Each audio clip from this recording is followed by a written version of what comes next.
जितेंद्र को इस हाल में छोड़कर आप अपने दिल से पूछिए, क्या वाकई मैं आपके पास खुश रह पाऊंगी?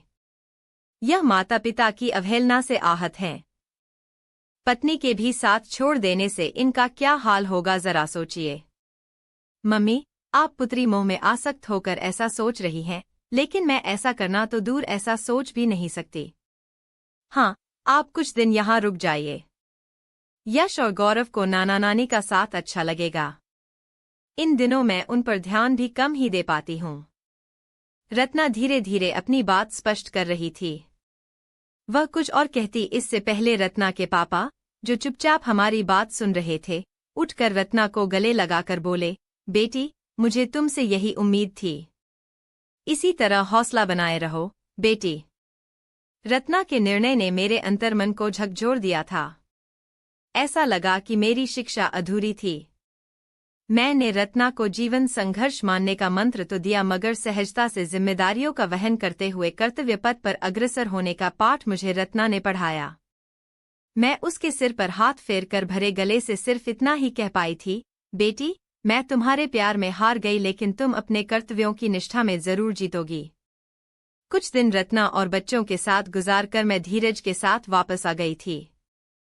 हम रहते तो ग्वालियर में थे, मगर मन रत्ना के आसपास ही रहता था। दोनों बेटे अपने बच्चों और पत्नी के परिवार में खुश थे। मैं उनकी तरफ से निश्चिंत थी। हम सभी चिंतित थे, तो बस रत्ना पर आई मुसीबत से धीरज छुट्टियां लेकर मेरे साथ हर संभव कोशिश करते जब तक इंदौर पहुंचने की। रत्ना के ससुर इस मुश्किल समय में रत्ना को सहारा दे रहे थे। उन्होंने बड़े संघर्षों के साथ अपने दोनों बेटों को लायक बनाया था। जितेंद्र ही आर्थिक रूप से घर को सुदृढ़ कर रहे थे। हर्ष तब मेडिकल कॉलेज में पढ़ रहा था, इसलिए घर की आर्थिक स्थिति डामाडोल होने लगी थी। बीमारी की वजह से जितेंद्र को महीनों अवकाश पर रहना पड़ता था। अनेक बार छुट्टियां अवैतनिक हो जाती थीं। दवाइयों का खर्च तो था ही, काफी समय आगरा में अस्पताल में भी रहना पड़ता था। जब कभी जितेंद्र कॉलेज जाते तो रत्ना भी साथ जाती थी।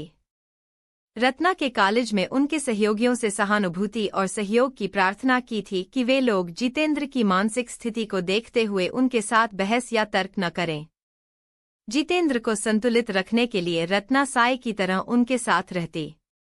जितेंद्र को बच्चों के भरोसे छोड़कर रत्ना बाहर कहीं नौकरी करने भी नहीं जा सकती थी, इसलिए घर पर ही बच्चों को ट्यूशन पढ़ाना शुरू कर दिया था। जिस दिन जितेंद्र कुछ विचलित दिखते थे, रत्ना को ट्यूशन वाले बच्चों को वापस भेजना पड़ता था, क्योंकि एक तो वह उन बच्चों को जितेंद्र का कुभाजन नहीं बनाना चाहती थी, और दूसरे, वह नहीं चाहती थी कि आस पड़ोस के बच्चे जितेंद्र की असंतुलित मनोदशा को नमक मिर्च लगाकर अपने परिजनों में प्रचारित करें। इस कारण सामान्य दिनों में उसे अधिक समय ट्यूशन में देना पड़ता था। गृहस्थी की 2 पहियों की गाड़ी में एक पहिए के असंतुलन से दूसरे पहिए पर सारा दारोमदार अटिका था। सभी साजो सामान से भरा घर घोर आर्थिक संकट में धीरे धीरे खाली हो रहा था। यश और गौरव को शहर के प्रतिष्ठित पब्लिक स्कूल से निकालकर पास के ही एक स्कूल में दाखिला दिला दिया था, ताकि आने जाने के खर्च और आर्थिक बोझ को कुछ कम किया जा सके। मासूम बच्चे भी इस संघर्ष के दौर में मां के साथ थे। वे कक्षा में अव्वल आकर मां की आंखों में आशा के दीप जलाए हुए थे। रत्ना जाने किस मिट्टी की बनी थी, जो पल भर भी बिना आराम किए घर, बच्चों, ट्यूशन और पति सेवा में कहीं भी कोई कसर न रखना चाहती थी। मेरे बेटे मयंक और आकाश अपनी लाडली बहन रत्ना की मदद के लिए हमेशा तत्पर रहते, पर स्वाभिमानी रत्ना ने आर्थिक सहायता लेने से विनम्र इनकार कर दिया था। उसका कहना था कि अपने परिवार के खर्चों के बाद एक गृहस्थी की गाड़ी खींचने के लिए आपको अपने परिवार की इच्छाओं का गला घोंटना पड़ेगा। भाई, आपका यह अपनापन और सहारा ही काफी है कि आप मुश्किल वक्त में मेरे साथ खड़े हैं। इन हालात की जिम्मेदार जितेंद्र की मां खुद को निरपराधी साबित करने के लिए चोट खाई नागिन की तरह रत्ना के खिलाफ नई नई साजिशें रचती रहती।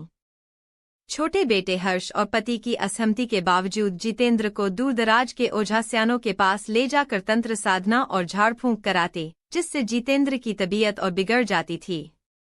जितेंद्र के विचलित होने पर उसे रत्ना के खिलाफ भड़काकर उसके क्रोध का रुख रत्ना की ओर मोड़ देती थीं। केवल रत्ना ही उन्हें प्यार दुलार से दवा खिला पाती थी।